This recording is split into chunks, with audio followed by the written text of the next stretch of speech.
இன்னைக்கு பார்த்தீங்கன்னா 2025 போன வருஷம் வந்து டிஎன்பிஎஸ்சி குரூப் 1ல வந்து கொஷின்ஸ் கேட்டிருப்பாங்கல்ல, அந்த கொஷின் பேப்பர் தான் பார்க்க போகிறோம். ஸோ ஃபர்ஸ்ட் கொஷின்லேருந்து பார்த்துடலாம்.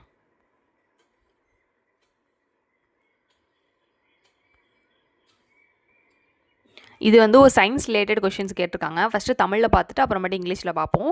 இதில் ஃபர்ஸ்ட் ஸ்டேட்மெண்ட் என்ன கேட்டிருக்காங்க பாருங்கள். சங்கிலி தொடர் கூடும்போது ஆக்டேன் எண் உயர்கிறது அப்படின்னு சொல்லி கொடுத்துருக்காங்க. அது தப்பு. உயர்கிறது வராது, குறையும் அப்படிங்கிறதான் கரெக்டான ஆன்சர். அதே மாதிரி செகண்ட் ஒன் பாருங்கள். நேரான ஆல்கேன்களை காட்டிலும் வளைய ஆல்கேன்களுக்கு உயர்ந்த ஆக்டேன் எண் உண்டு அப்படிங்கிறாங்க. செகண்ட் ஸ்டேட்மெண்ட் கரெக்டாக இருக்குது. இதே தேர்டு பாருங்கள். நேரான ஆல்கேன்களை காட்டிலும் ஆல்கீன்களும் அரோமேட்டிக் ஹைட்ரோ கார்பன்களும் அதிக ஆக்டேன் எண் கொண்டது அப்படிங்கிறதும் கரெக்டாக இருக்குது. செகண்டும் தேர்டும் கரெக்டாக தான் இருக்குது. ஃபோர்த் ஒன் வந்து நேரான ஆல்கேன்களை காட்டிலும் கிளைகளுடைய சங்கிலி தொடர் ஆல்கேன்கள் குறைவான ஆக்டேன் எண் கொண்டது அப்படின்னு சொல்கிறாங்களா? குறைவான கிடையாது, அதிகமான. ஸோ இதில் என்ன தெரியுது? ஃபர்ஸ்ட் ஒன்று ஃபோர்த்து ஒன்று தப்பாக இருக்குது, செகண்ட் ஒன்று தேர்டு ஒன்று கரெக்டாக இருக்குது. இங்கிலீஷில் பார்த்தோம்னா அதே தான் கொடுத்துருக்காங்க. Octane number increases with chain length கொடுத்துருக்காங்க. இன்க்ரீசஸ் வராது, டிக்ரீசஸ்னு வரும். செகண்ட் ஒன் பாருங்கள். Psycho alkanes have higher octane number then straight chain alkanes கொடுத்துருக்காங்க. இது வந்து கரெக்டாக இருக்குது. தேர்ட் ஒன் வந்து alkanes and aromatic hydro carbon have higher octane number then straight chain alkanes கொடுத்துருக்காங்க. இதுவுமே கரெக்டாக இருக்குது. ஃபோர்த் ஒன் வந்து branched chain alkanes have higher octane number then straight chain lines அப்படிங்கிறத கரெக்டு. ஆனால் கொஷினில் வந்து லோவர் அப்படின்னு சொல்லி கொடுத்துருக்காங்க. ஸோ இதில் வந்து செகண்டும் தேர்டும் மட்டும் தான் கரெக்டாக இருக்குது, பாக்கி ரெண்டுமே தப்பாக இருக்குது. So option C is correct.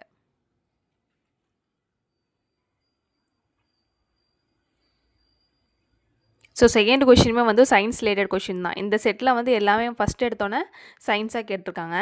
இதில் ஃபர்ஸ்ட் ஒன்று பாருங்கள். இன்சுலின் வந்து குறைவான என்ன ஆகும்? நீரிழிவு நோய் ஏற்படும். ஓகேவா? இன்சுலின்னா நீரிழிவு நோய். அடுத்து தைராக்சின் கொடுத்துருக்காங்களா? தைராக்சின்னா கலலை அப்படிங்கிறது. தைராக்சின் அப்படின்னா கலலை அப்படின்னு. இதே குளுக்கோகார்டியாட் அப்படிங்கிறது குஷிங் சிண்ட்ரோம் அப்படிங்கிறது. குளுக்கோகார்டியாட் அப்படிங்கிறது குஷிங் சிண்ட்ரோம் அப்படிங்கிறது.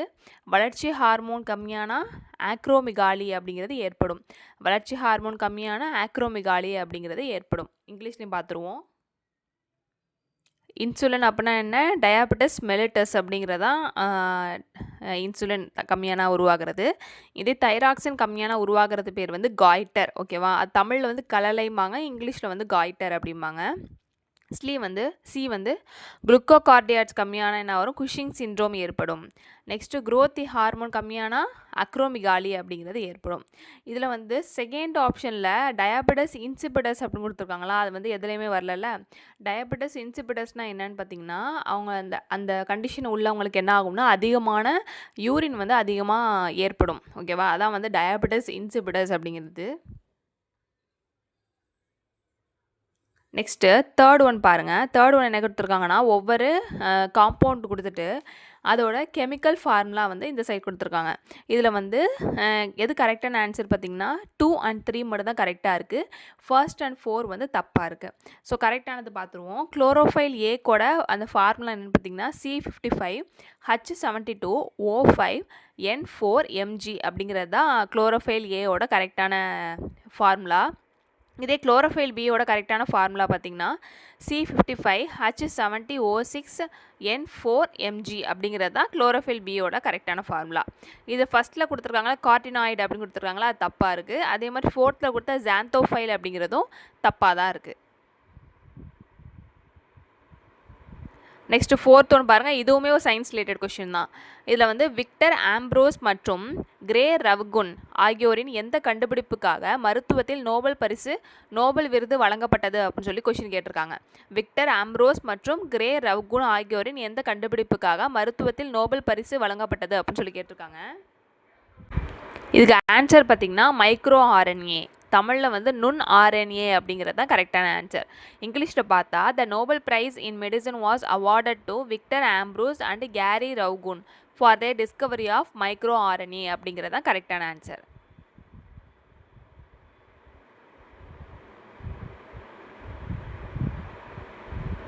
நெக்ஸ்ட் இதெல்லாம் பாருங்க. இந்த கொஸ்டின் என்ன கேட்டிருக்காங்கன்னா, பின்வரும் கூற்றுகளில் எவை ககன்யான் விண்வெளி திட்ட வீரர்களை தேர்ந்தெடுத்தல் மற்றும் பயிற்சி குறித்து சரியான கூற்றுக்கள் அப்படின்னு சொல்லி கேட்டிருக்காங்க. இதில் ஃபர்ஸ்ட்டும் தேர்டும் கரெக்டாக இருக்குது, செகண்ட் மட்டும் தப்பாக இருக்குது. ஃபர்ஸ்ட் பாருங்கள், விண்வெளி பயண வீரர்கள் மருத்துவ உளவியல் மற்றும் விமான மருத்துவ பரிசோதனைக்கு பிறகே தேர்ந்தெடுக்கப்படுகின்றனர் அப்படிங்கிறது கரெக்டு தான். தேர்ட் ஒன்று பாருங்கள், தேர்வு செய்யப்பட்ட விண்வெளி பயண வீரர்கள் பொது ரீதியான வான்வெளி பயண பயிற்சியினை ரஷ்யாவில் உள்ள யூரி கேகரின் அண்டவெளி பயணி பயிற்சி மையத்தில் பெறுவார்கள் அப்படிங்கிறாங்க. அதுவுமே கரெக்டாக தான் இருக்குது. இதே செகண்டில் என்ன தப்புன்னு பார்த்தீங்கன்னா, விண்வெளி திட்ட பயிற்சி இஸ்ரோ திருவனந்தபுரத்தில் நடைபெறுகிறது அப்படிங்கிறாங்களா, அதான் தப்பாக இருக்குது. விண்வெளி திட்ட பயிற்சி அப்படிங்கிறது பெங்களூரில் உள்ள ஒரு இடத்துல தான் நடைபெறுதே ஒழிய இஸ்ரோ திருவனந்தபுரத்தில் நடைபெறலை. ஓகேவா, இது தப்பாக இருக்குது செகண்ட் ஸ்டேட்மெண்ட்டு. இங்கிலீஷில் பார்த்தா இங்கிலீஷ்லேயே அதான் ககன்யான் மிஷன் வந்து எது கரெக்டுனா, ஃபர்ஸ்ட் ஒன் வந்து crews are selected after clinical psychological and aeromedical examination கரெக்டாக இருக்குது. தேர்ட் ஒன் பாருங்கள், selected astronauts will undergo their generic space flight training in Yuri Gagarin cosmonaut training centre Russia, அதுவுமே கரெக்டு. செகண்ட் ஒன் தான் தப்பாக இருக்குது. Mission specific training will be conducted at ISRO Thiruvananthapuram அப்படின்னு கொடுத்துருக்காங்க, பெங்களூரில் தான் நடைபெறுது. ஸோ இந்த 6th கொஷின் பார்த்திங்கன்னா, இது வந்து சேலஞ்ச் பண்ணியிருக்காங்க இந்த கொஷினு. ஸோ இந்த கொஷின் வந்து ஸ்கிப் பண்ணிடலாம். 7th என்ன கொடுத்துருக்காங்கன்னா, உயிர் வேதியியல் ஆக்சிஜன் தேவை என்பது நீரில் டேஷ் பயன்பாட்டின் போது நுகரப்படும் ஆக்சிஜன் அளவு ஆகும் அப்படிங்கிறாங்க. இது வந்து ஆன்சர் வந்து நுண்ணுயிர் அப்படிங்கிறது தான் கரெக்டு. உயிர் வேதியியல் ஆக்சிஜன் தேவை என்பது நீரில் நுண்ணுயிர் பயன்பாட்டின் போது நுகரப்படும் ஆக்சிஜன் அளவு ஆகும். இங்கிலீஷில் பார்த்தா the biological oxygen demand is the amount of dissolved oxygen required by microbes and water, இதான் வந்து கரெக்டாக இருக்குது. 8th ஒன் என்னன்னா, பின்வருவனவற்றில் எது முதல் இந்திய புவிசார் செயற்கைக்கோள் அப்படிங்கிறாங்க. Which of the following is the first Indian geostationary satellite அப்படிங்கிறாங்க. இது கரெக்டான answer INSAT 3D, option A தான் கரெக்டாக இருக்குது. இன்சாட் 3D அப்படிங்கிறது தான் முதல் இந்திய புவிசார் செயற்கைக்கோள் அப்படின்னு சொல்கிறாங்க. First Indian geostationary satellite அப்படின்ட்டு.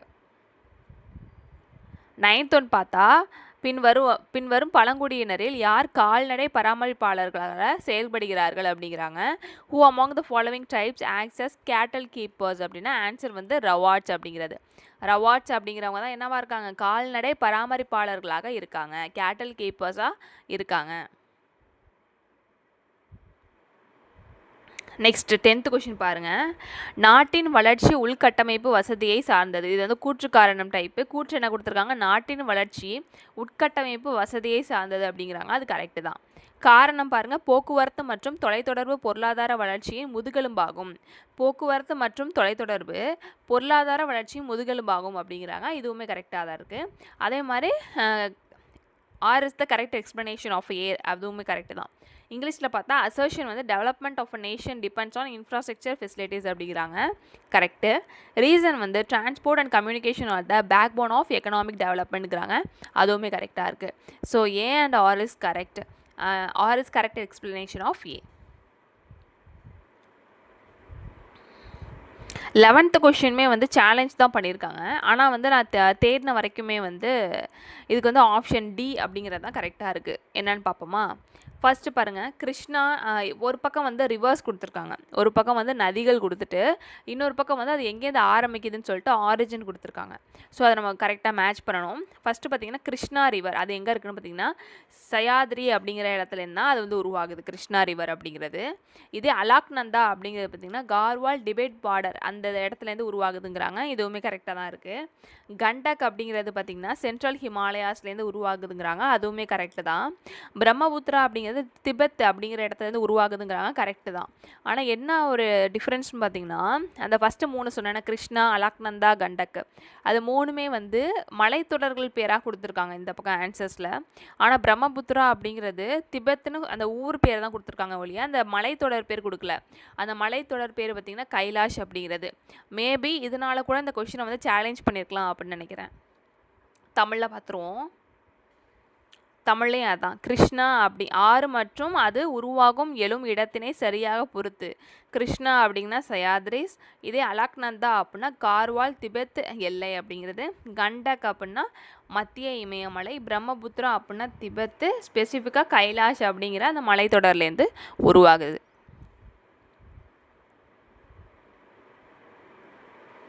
நெக்ஸ்ட் இது என்னென்னா கால வரிசைப்படி வரிசைப்படுத்துக அப்படின்னு சொல்லி கேட்டிருக்காங்க.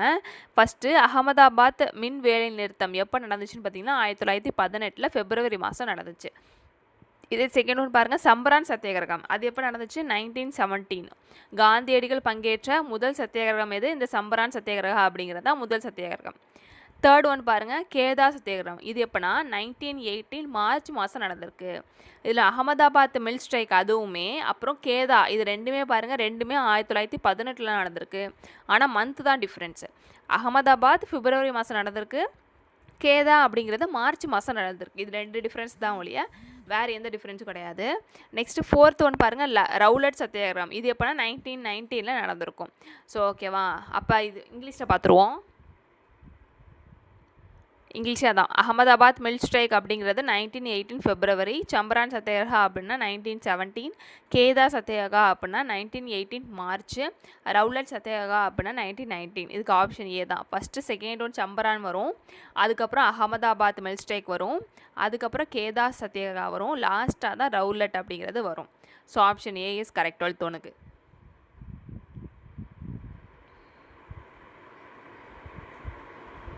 ஸோ இந்த கொஷின் பாருங்கள், 13th கொஷினு. இது என்ன கேட்டிருக்காங்கன்னா, இந்திய மறுமலர்ச்சிக்கு கல்வியின் பங்களிப்பு எவ்வாறு உதவி செய்தது அப்படின்னு சொல்லி கேட்டிருக்காங்க. இதில் ஃபர்ஸ்ட் ஒன் தப்பாக இருக்குது, பண வளர்ச்சியை கொடுத்தது அப்படிங்கிறது தப்பாக இருக்குது.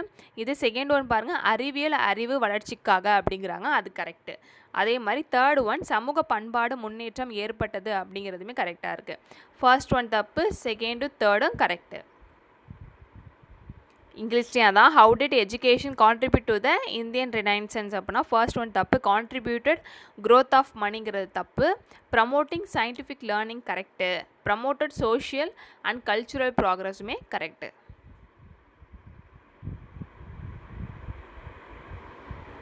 இது வந்து ஒவ்வொரு பதவிகள் இருக்கும்ல, அந்த பதவி பேர் கொடுத்துட்டு அவங்க என்னென்ன பதவி அப்படின்னு சொல்லி கொடுத்துருக்காங்க.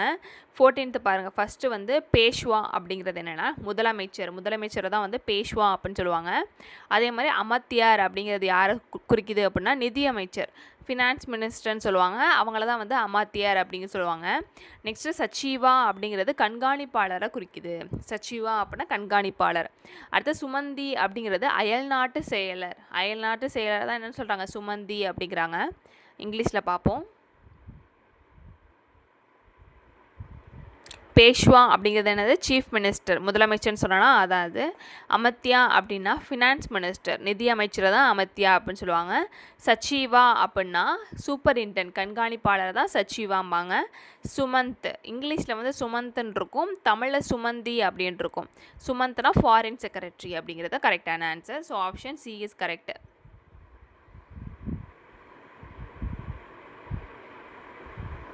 இது பார்த்திங்கன்னா ஒவ்வொரு இதழ் வந்து இந்த பக்கம் கொடுத்துருக்காங்க. அந்த இதழ் வந்து யார் நடத்தினான்னு சொல்லிட்டு இந்த ரைட் ஹேண்ட் சைடு கொடுத்துருக்காங்க. ஸோ இதை பார்த்துருவோம். ஃபஸ்ட் ஒன் பாருங்கள், இந்திய உலகம் அப்படிங்கிற இதழ் யார் நடத்துகிறான்னு பார்த்தீங்கன்னா டியூவான் அப்படிங்கிறவங்க தான். இந்திய உலகம் அப்படிங்கிற இதழ் நடத்தினது டியூவான் அப்படிங்கிறவங்க. செகண்ட் ஒன் வந்து டெலகிராஃப் இதழ் நடத்தினது வந்து மெக்கன்லி அப்படிங்கிறவங்க தான் டெலகிராஃப் இதழ் வந்து நடத்தினது.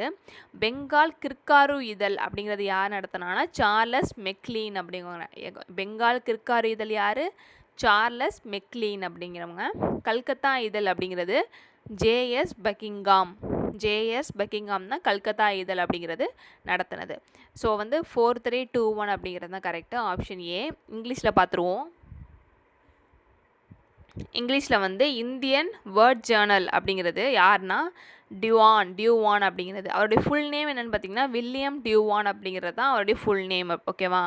டெலிகிராஃப் ஜேர்னல் யாருதுன்னு பார்த்தீங்கன்னா மெக்கன்லி. இவரோட ஃபுல் நேம் வந்து ஹோல்ட் மெக்கன்லி அப்படின்னு சொல்லுவாங்க. என்னது? ஹோல்ட் மெக்கன்லி அப்படிம்பாங்க. சி வந்து பெங்கால் கிற்காரு ஜேர்னல் யார்? சார்லஸ் மெக்லீன் அப்படிங்கிறவங்க தான் பெங்கால் கிற்காரு ஜேர்னல் நடத்தினது. அப்புறமாட்டி லாஸ்ட்டாக கல்கத்தா ஜேர்னல் அப்படிங்கிறது ஜேஎஸ் பக்கிங்காம் அப்படிங்கிறவங்க தான் கல்கத்தா ஜேர்னல் வந்து நடத்தினது.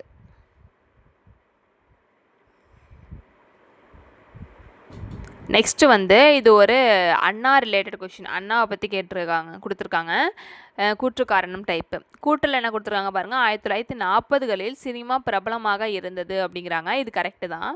காரணம் சொல்லி கொடுத்துட்டு சினிமா கலைஞர்கள் மூலம் அண்ணா தனது லட்சியங்களை அடைய முடிந்தது அப்படிங்கிறாங்க. காரணம் கரெக்டு தான். ஆனால் வந்து கூற்று வந்து காரணத்துக்கான சரியான விளக்கம் மாதிரி தெரியலை. ஆனால் ஆன்சர் வந்து இங்கே பாருங்களேன், ஆன்சர் என்ன கொடுத்துருக்காங்கன்னு பார்த்தீங்கன்னா, கூற்று வந்து காரணத்துக்கு சரியான விளக்கம் அப்படின்னு தான் கொடுத்துருக்காங்க. இங்கிலீஷில் பார்த்தா அசர்ஷன் வந்து cinema was becoming popular in 1940ஸ்ங்கிறது correct. Reason Anna could achieve his ideals through cinema artist அப்படிங்கிறதுமே கரெக்டு தான். இதுக்கு வந்து ஆப்ஷன் வந்து பி அப்படிங்கிறத கரெக்டாக கொடுத்துருக்காங்க.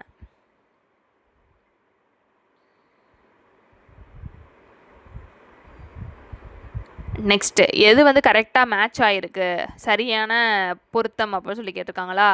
இதில் வந்து சம்பரான் கிளர்ச்சி அப்படின்னு சொல்லி கொடுத்துருக்காங்களா. சம்பரான் கிளர்ச்சி அப்படிங்கிறது காந்திஜி நடத்தினது, ஓகேவா. ஆனால் இங்கே வந்து பாலகங்காதர் திலக்னு சொல்லி கொடுத்துருக்காங்க, தப்பு. சம்பரான் அப்படிங்கிறது, சம்பரான் கிளர்ச்சிங்கிறது காந்தி நடத்தினது. காந்தி எப்போ நடத்தியிருப்பார், 1917 நடத்தியிருப்பாரா, முன்னாடி பார்த்துருந்தோம். ஓகே, பி ஆப்ஷன் கரெக்டாக இருக்குது. கதர் கட்சி அப்படிங்கிறது லாலா ஹர்தயால் நடத்தினது தான் கதர் கட்சி. கதர் பார்ட்டி அப்படிங்கிறது லாலா ஹர்தயால். ஸோ இதுக்கு ஆப்ஷன் பி தான் கரெக்டு. சி பாருங்கள், கணபதி ஃபெஸ்டிவல், கணபதி பண்டிகை அப்படிங்கிறது யார் உருவாக்குனா, பாலகங்காதர திலக் தான் ஃபேமஸ் பண்ணார். பிரபலப்படுத்தினது யாருன்னா பாலகங்காதர் திலக் தான். ஆனால் இங்கே அன்னி பெசன்ட் கொடுத்துருக்காங்க, ஸோ தப்பு. லாஸ்ட்டாக ஹோம் ரூல் மூமெண்ட், அதாவது தன்னாட்சி இயக்கம் அப்படிங்கிறது அன்னி பெசன்ட் வந்து பிரபலப்படுத்தினது. ஆனால் இங்கே காந்திஜின்னு சொல்லி கொடுத்துருக்காங்க, ஸோ இது தப்பாக இருக்குது. ஸோ வந்து அந்த மேட்ச் வந்து பார்த்துக்கோங்க. அதே மாதிரி அன்னி பெசன்ட் வந்து இந்த தன்னாட்சி இயக்கம் உருவாக்குனாங்கல்ல, அது வந்து எப்போ உருவாக்குனாங்கன்னா செப்டம்பர் 1916. அங்கே எழுதியிருக்கேன்னு, செப்டம்பர் 1916 தான் அன்னி பெசன்ட் என்ன பண்ணாங்கன்னா ஹோம் ரூல் மூமெண்ட் அப்படிங்கிறது உருவாக்குனாங்க. எங்கே, மெட்ராஸ் அடையாரில். 18 பாருங்கள், 1908ஆம் ஆண்டு சுப்பிரமணிய சிவா தமிழ்நாட்டில் உள்ள தூத்துக்குடியில் போராட்டத்திற்கு பிரச்சாரம் செய்தார் அப்படிங்கிறாங்க. எந்த மாதத்தில் அந்த பிரச்சாரம் செய்தார்னு பார்த்தீங்கன்னா பிப்ரவரி மார்ச், ஓகேவா. 1908ஆம் ஆண்டு சுப்பிரமணிய சிவா தமிழ்நாட்டில் உள்ள தூத்துக்குடியில் போராட்டத்திற்கு பிரச்சாரம் செய்தார் அப்படின்னா பிப்ரவரி மார்ச், இந்த ஒரு மாதத்தில் தான் அவர் பிரச்சாரம் செய்தார். இங்கிலீஷில் பார்த்தா இன் டுட்டிகொரின், டுட்டிகொரின்னா தூத்துக்குடியை தான் இங்கிலீஷில் வந்து டுட்டிகொரின் அப்படின்னு சொல்லுவாங்க. Tamil Nadu Subramania Siva campaign for strike in 1908 February to மார்ச்சில் தான் அவர் வந்து என்ன பண்ணியிருப்பார், கேம்பெயின் அதாவது போராட்டத்தில் பிரச்சாரம் செய்திருப்பார்.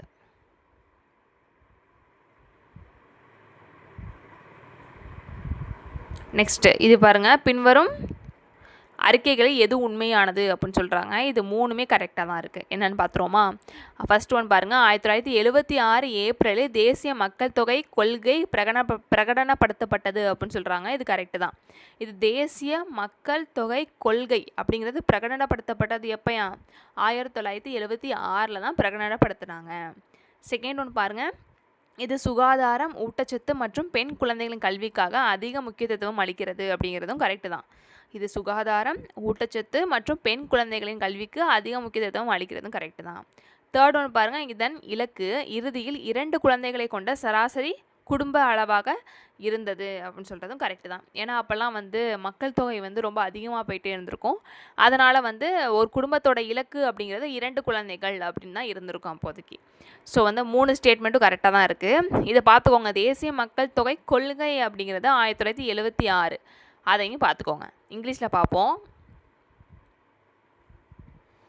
இங்கிலீஷ்லேயும் அதுதான், த நேஷ்னல் பாப்புலேஷன் பாலிசி அப்படிங்கிறது எப்போனா ஏப்ரல் 1976 வந்து ப்ரொமல்கேட் பண்ணியிருப்பாங்க.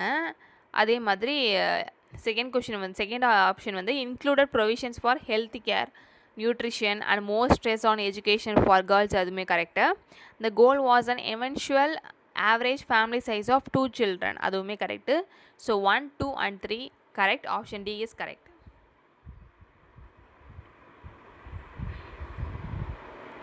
20 பாருங்கள், இது என்னன்னா சத்யசோதக் சமாஜை 1873 தோற்றுவித்தவர் யார் அப்படின்னு சொல்லி கேட்டிருக்காங்க. ஜோதிராவ் பூலே அப்படிங்கிறவர் தான் இது தோற்றுவித்திருப்பார். 1873 சத்யசோதக் சமாஜ் அப்படிங்கிறது உருவாக்குனது. Who founded the Satyashodhak Samaj in 1873 அப்படின்னா ஜோதிராவ் பூலே தான். அதே மாதிரி இவருடைய மனைவி பேர் என்னன்னு உங்களுக்கு எல்லாம் ஞாபகம் இருக்குன்னு நினைக்கிறேன்.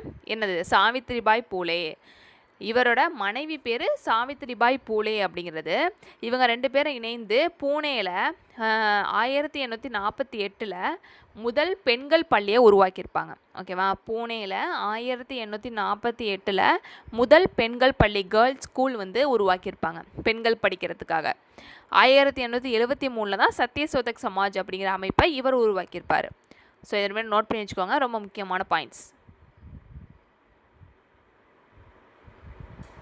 நெக்ஸ்ட் 21 பாருங்க. கீழ் காண்பவனற்றுள் எது தெற்கு பகுதியில் நிறுவப்பட்ட கிறித்துவ அமைப்பின் முதல் ஆசிரமம் அப்படின்னு சொல்லி கேட்டிருக்காங்க. ஆன்சர் வந்து கிறிஸ்துகுல ஆசிரமம் திருப்பத்தூர் அப்படிங்கிறது தான் கரெக்டு. ஓகேவா? தெற்கு பகுதியில் நிறுவப்பட்ட கிறிஸ்துவ அமைப்பின் முதல் ஆசிரமம் அப்படின்னா கிறிஸ்துகுல ஆசிரமம் திருப்பத்தூருங்கிறது தான் correct. which among the following was the first Christian ஆசிரமம் established in South அப்படின்னா கிறிஸ்துகுல ஆசிரமம் மட்டும் திருப்பத்தூர். 22 பாருங்கள் என்ன கேட்டிருக்காங்கன்ட்டு. தலைக்கோட்டை போர் டேஷ் என்றும் அழைக்கப்படுகிறது. தலைக்கோட்டை போரை என்னென்னு சொல்கிறாங்க? ராட்சசி தங்கடி போர் அப்படின்னு சொல்லுவாங்க. ஓகேவா? அதுக்கு இன்னொரு பேர் என்னென்னா ராட்சசி தங்கடி போர் அப்படின்னு சொல்லுவாங்க. இந்த Talikota battle was called as Rakshasi Tangadi battle அப்படிங்கிறது. இது எப்போ நடந்திருக்கும், எந்த வருஷம் நடந்திருக்குன்னு பார்த்தீங்கன்னா 1565 தான் இந்த தலைக்கோட்டை போர் அப்படிங்கிறது நடந்திருக்கும். யாருக்கும் நடந்திருக்கும்? தக்கான சுல்தான்கள், அந்த 5 தக்கான சுல்தான்கள்னு சொல்லுவாங்கள்ல, அவங்களுக்கும் விஜயநகர எம்பையர் விஜயநகர பேரரசுக்கும் நடந்திருக்கும். அப்போ விஜயநகர பேரரசில் யார் அரசராக இருந்திருப்பான்னு பார்த்தீங்கன்னா ராமராயா அப்படிங்கிறவங்க தான் அரசராக இருந்திருப்பார். இதில் தக்கான சுல்தான்கள் ஜெயிச்சிருவாங்க, விஜயநகர பேரரசு வந்து தோற்றுரும். ஓகேவா? அப்போ தலைக்கோட்டை போரில் யார் ஜெயிச்சா? தக்கான சுல்தான்கள், டெக்கான் சுல்தானேட்ஸ் அப்படின்னு சொல்லிட்டு இங்கிலீஷ் சொல்லுவாங்க, அவங்க தான் ஜெயிச்சது. ஸோ இதுக்கு ஆப்ஷன் பி. 23 என்ன கேட்டிருக்காங்கன்னா சிவாஜி சுதந்திர அரசாக முடிசூடப்பட்ட இடம் எது அப்படின்னா ராய்காட் அப்படிங்கிறது. Shivaji was crowned as the independent king at Raigad. ராய்காத்தில் தான் இண்டிபெண்டன்ட் கிங், அது சுதந்திர அரசாக வந்து முடிசூடியிருப்பார். எந்த வருஷம்னு பார்த்தீங்கன்னா 1674 வந்து முடிசூடியிருப்பார். Ground at 1674. ஓகேவா? இந்த ராய்காட் அப்படிங்கிறது எந்த மாநிலத்தில் இருக்குன்னு பார்த்தீங்கன்னா மகாராஷ்டிராவில் உள்ள ஒரு மாநிலம் தான் ராய்காட்.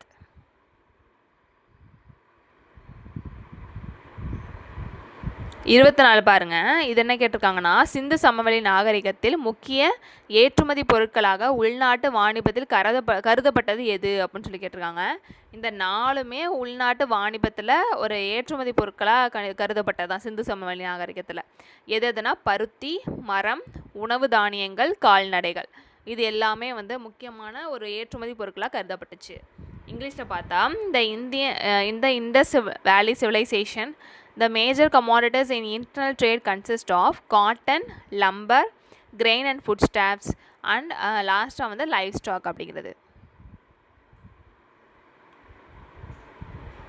25 பாருங்க. இது என்ன கேட்டிருக்காங்கன்னா பிரம்மஞான சபையின் நோக்கம் யாது அப்படின்னு சொல்லி கேட்டிருக்காங்க.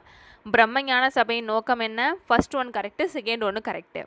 கர்மா, யோகா, இந்திய தத்துவத்தின் மீது நம்பிக்கை, இதெல்லாம் வந்து நோக்கமாக இருந்துச்சு. செகண்ட் ஒன் வந்து உலகளாவிய ஆன்மீக சகோதரத்துவம் அப்படிங்கிறது கரெக்டு தான். First one correct, second one correct.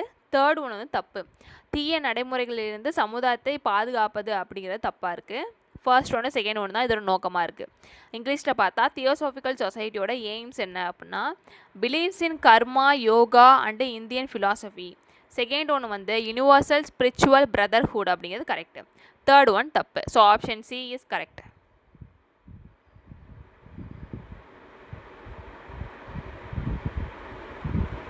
Next பாருங்கள். இதில் என்னென்னா கூற்று காரணம் டைப் கொடுத்துருக்காங்க. கூற்று வந்து மண்டல மன்றங்கள் அவற்றின் தோற்றத்திற்கு அரசியலமைப்பிற்கு கடமைப்பட்டுள்ளது அப்படின்னு சொல்கிறாங்க. மண்டல மன்றங்கள் அப்படிங்கிறது அரசியலமைப்புக்கு கட்டுப்பட்டது அப்படிங்கிறது கிடையாது.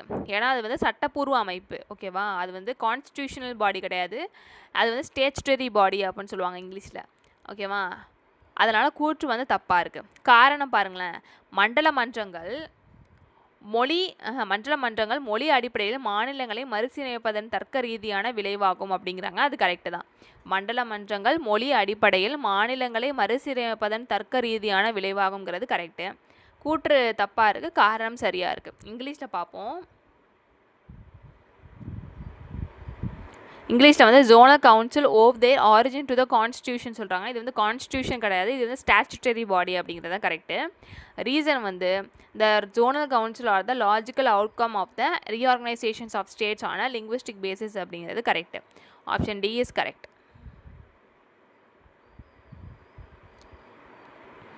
27 என்னன்னா, பணியிடங்களில் பெண்களுக்கு பாலியல் துன்புறுத்தல் தடுப்பு மற்றும் சட்டத்தடுப்பு துயர் துடைப்பு தடை சட்டம் இயற்றப்பட்ட ஆண்டு எது அப்படின்னு சொல்லி கேட்டிருக்காங்க. ரொம்ப பெருசாக இருக்குல்ல. பணியிடங்களில் பெண்களுக்கு பாலியல் துன்புறுத்துதல், அதாவது தடுப்பு மற்றும் சட்டத்தடுப்பு துயர் துடைப்பு தடை சட்டம் இயற்றப்பட்ட ஆண்டு எது அப்படின்னு சொல்லி கேட்டிருக்காங்க. எதுனா 2013. 2013 தான் பெண்களுக்கு பாலியல் துன்புறுத்தல்லேருந்து தடை சட்டம் வந்து இயற்றியிருப்பாங்க. இங்கிலீஷில் பார்த்தா sexual harassment of women at workplace act was enacted in the year 2013. அந்த ஆக்ட் பேர் என்னென்னா போஷ் ஆக்ட் அப்படின்னு சொல்கிறாங்க. இங்கிலீஷில் வந்து போஷ் ஆக்ட் அப்படிம்பாங்க. அந்த போஷுக்கு டெஃபினேஷன் என்னென்னா, அந்த பி இருக்குல்ல, Beena prevention, prohibition and redressal. ஓகேவா? இதெல்லாம் இது பண்ணுறது தடுத்தல், தடை செய்தல் அண்டு நிவாரணம் அளித்தல். இதெல்லாம் அவங்களுக்கான அந்த ஆக்டோட முக்கியமான அம்சங்கள்னு சொல்லலாம். இந்த வருஷத்தை பார்த்துக்கோங்க. 2013 தான் தடுப்பு மற்றும் சட்டத்தடுப்பு துயர் துடைப்பு இதெல்லாம் இது பண்ணியிருப்பாங்க, தடை சட்டம்.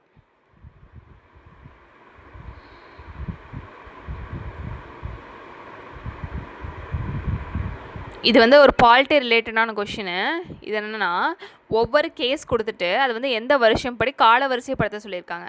ஃபஸ்ட்டு கோலக்நாத் கேஸ் அப்படிங்கிறது 1967 நடந்திருக்கும். ஓகேவா? இது ஒரு ஃபண்டமெண்டல் ரைட்ஸ் சம்மந்தப்பட்ட ஒரு கேஸ். ஃபண்டமெண்டல் ரைட்ஸ்னால் என்ன? அடிப்படை உரிமைகள் சம்மந்தப்பட்ட கேஸ் தான் இந்த கோலக்நாத் வர்சஸ் பஞ்சாப் மாநிலம் 1967. அடுத்து கேசவானந்த பாரதி கேஸ் வர்சஸ் கேரளா மாநிலம். அது வந்து எப்போனா 1973 வந்து இந்த கேஸ் அப்படிங்கிறது நடந்திருக்கும். அடுத்தது Minerva Mills limited versus India அரசு அப்படிங்கிறது எப்போனா 1980 நடந்திருக்கும். இது வந்து பேசிக் ஸ்ட்ரக்சர்ஸ் அப்படின்னு சொல்லுவாங்களே, அது சம்மந்தப்பட்ட கேஸ் தான். அடிப்படை பேசிக் ஸ்ட்ரக்சர்ஸ் சம்மந்தப்பட்ட ஒரு கேஸ் தான் வந்து இந்த மினர்வா மில்ஸ் கேஸ் அப்படிங்கிறது. லாஸ்ட்டாக ஏகே கோபாலன் வர்சஸ் மதராஸ் அரசு அப்படின்னா 1950 நடந்திருக்கும். ஓகேவா? இதுபடி கால வரிசைப்படுத்தினோம்னா ஆப்ஷன் சி தான் கரெக்டாக இருக்குது. 4123 அப்படிங்கிறது தான் கரெக்டு. இங்கிலீஷில் பார்த்தோன்னா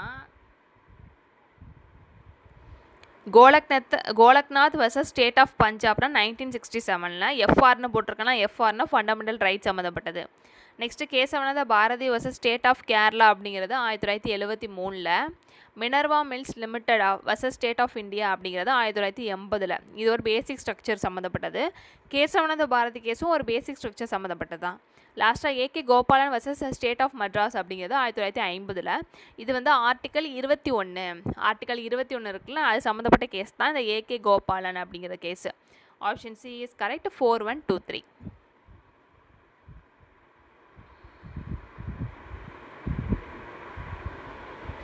இதுவுமே ஒரு பாலிட்டி ரிலேட்டடான கொஷின் தான். ஃபர்ஸ்ட் ஒன் வந்து இந்திய தடுப்பு காவல் சட்டம் அப்படிங்கிறது 1950 கொடுத்துருக்காங்க. இந்திய தடுப்பு காவல் சட்டம் அப்படிங்கிறது 1950.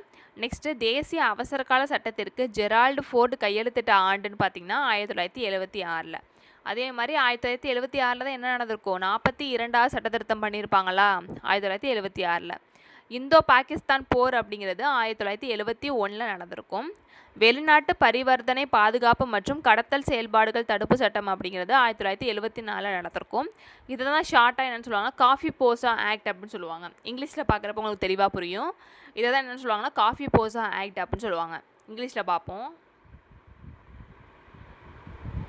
ஃபர்ஸ்ட் ஒன் என்னென்னு கொடுத்துறாங்கன்னா ப்ரிவென்ஷன் டிடென்ஷன் ஆக்ட் பிடிஏ அப்படிம்பாங்க.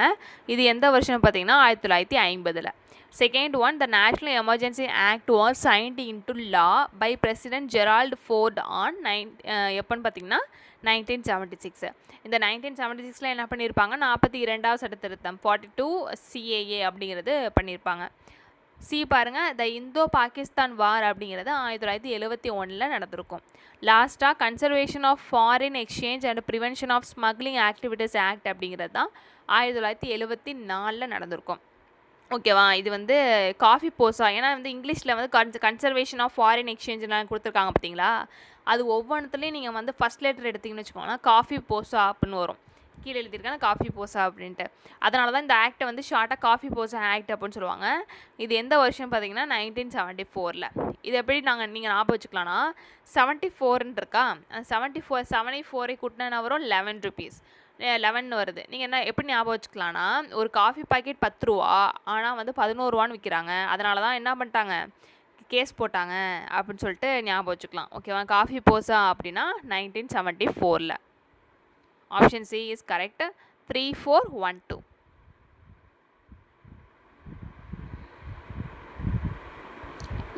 இது லாஸ்ட் கொஷின். நான் அடுத்தடுத்த கொஷினை அடுத்த வீடியோவில் போடுறேன். இதெல்லாம் ரொம்ப பெருசாக போயிடும். அப்புறம் 30 கொஷின் பாருங்கள் என்ன கொடுத்துருக்காங்கன்னா, ஒவ்வொருத்தவங்க பர்த்டே அப்புறம் டெத் டே, பிறந்த நாள் இறந்த நாள் கொடுத்து எது கரெக்டுன்னு கேட்டிருக்காங்க. ஃபஸ்ட்டுக்கு என்ன கொடுத்துருக்காங்க பாருங்கள், January 30, January 30 is the death anniversary of அண்ணல் காந்தியடிகள் அப்படிங்கிறாங்க. காந்தி இறந்த நாள் அப்படிங்கிறது January 30ங்கிறாங்க, கரெக்டு தான். அதே மாதிரி எந்த வருஷம்னு பார்த்தீங்கன்னா 1948 January 30 தான் காந்தி இறந்துருப்பார். First statement correct. செகண்ட் வந்து January 23, January 23 is the birth anniversary of Netaji சுபாஷ் சந்திர போஸுங்கிறாங்க. இதுவுமே கரெக்டு தான். எப்போ எக்ஸாக்டாக வருஷம்னு பார்த்தீங்கன்னா 1897 தான் நேதாஜி சுபாஷ் சந்திர போஸ் வந்து பிறந்திருப்பார். ஸோ இது கரெக்டாக இருக்குது. January 23, 1897. தேர்ட் பாருங்கள், April 14 is the birth anniversary of அண்ணல் அம்பேத்கர். அம்பேத்கர் வந்து பிறந்த நாள் எப்போ, ஏப்ரல் 14. வருஷம்னு பார்த்தீங்கன்னா 1891 பிறந்திருப்பார். ஓகேவா? ஸோ தேர்டுமே கரெக்டு. ஃபோர்த்து கொடுப்பாருங்க, October 13 is the birth anniversary of Sardar Vallabhbhai பட்டேல்னு சொல்லி கொடுத்துருக்காங்களா. சர்தார் வல்லபாய் பட்டேல் October 13 பிறக்கல, October 31, 1875 தான் பிறந்திருப்பார். ஆனால் இங்கே என்ன கொடுத்துருக்காங்க, 13 சொல்லி கொடுத்துருக்காங்க. ஸோ இதுதான் தப்பாக இருக்குது. ஓகேவா? ஃபஸ்ட்டு 3 கரெக்டாக இருக்குது, லாஸ்ட் மட்டும் தப்பாக இருக்குது. இங்கே தமிழ்லேயே அதான் கொடுத்துருக்காங்க. கீழ்கண்ட வாக்கியங்களில் கருதுக, சரியான விடையை தேர்ந்தெடுக. ஜனவரி மாதம் 30 அண்ணல் காந்தியடிகள் மறைந்த தினம், கரெக்டு. ஜனவரி மாதம் 23 நேதாஜி சுபாஷ் சந்திர போஸின் பிறந்த தினம், கரெக்டு. ஏப்ரல் மாதம் 14 அண்ணல் அம்பேத்கர் பிறந்த நாள், கரெக்டு. சர்தார் வல்லபாய் பட்டேல் பிறந்த தினம் October 31, 1875 அப்படிங்கிறது தான் கரெக்டு. ஸோ இதுக்கு என்ன ஆப்ஷன் டி இஸ் கரெக்டு. ஓகேவா? 1, 2, 3 ஒன்லி கரெக்ட் அப்படிங்கிறது தான். ஓகே, இது வரைக்கும் நம்ம பார்த்துருக்கோம். குரூப் 1ல் போன வருஷம் கேட்ட கொஷின் பேப்பர் இது 30 கொஷின் வரைக்கும் பார்த்துருக்கோம். மொத்தம் இதில் பார்த்தீங்கன்னா ஜிஎஸ்சில் வந்து குரூப் 2 பொறுத்த வரைக்கும் 175 கொஷின்ஸ் வந்து ஜிஎஸ்சில் கேட்பாங்க. ஏன்னா இதில் தமிழ் அப்படிங்கிற அந்த சப்ஜெக்டே கிடையாது குரூப் 1 பொறுத்த வரைக்கும். அதனால் 175 கொஷினுமே வந்து உங்களுக்கு ஜிஎஸ்ஸாக தான் இருக்கும். மேக்ஸ் வந்து எப்பொழுதும் போல் 25 கொஷின்ஸ் இருக்கும். ஸோ இந்த 175 கொஷின்ஸ் நம்ம டீட்டெயிலில் பார்த்தாலே உங்களுக்கு ஒரு ஐடியா கிடச்சிடும். இந்த கொஷின்ஸ்லாம் நமக்கு குரூப் 4ல் கேட்குறது கூட சான்சஸ் இருக்குது, குரூப் 4 குரூப் 2ல். ஸோ யாராக இருந்தாலும் இந்த வீடியோ ஃபுல்லாக பார்க்கலாம். ஸோ நெக்ஸ்ட் வீடியோவில் பார்ட் 2 போடுறேன். தேங்க்யூ ஃபார் வாட்சிங்.